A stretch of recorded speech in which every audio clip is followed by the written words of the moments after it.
খেলিলো খেলা ওই নিয়ে আছে।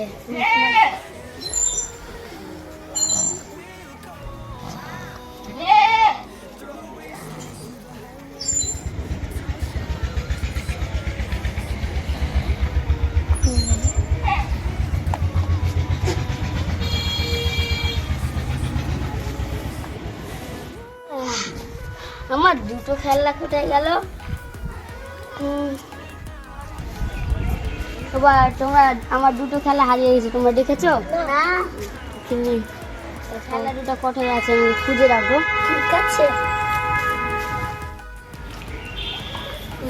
এটাই তো খেলনা আছে। যাই বলতে যাই দোকানদারকে, দোকানদার তোমার খেলনা দেখতে পেয়েছো? ওই ছোট একটা খেলছে খেলনা নিয়ে, দুটা, একটা ঘোড়া আর একটা জাহাজ। লিপেন আসো, দাও আমার খেলা দাও। আমাকে খালা আমার খেলনা নিয়ে পালিয়ে গেছে। দোকানদার দুটো খেলা দাও তো। হ্যালো।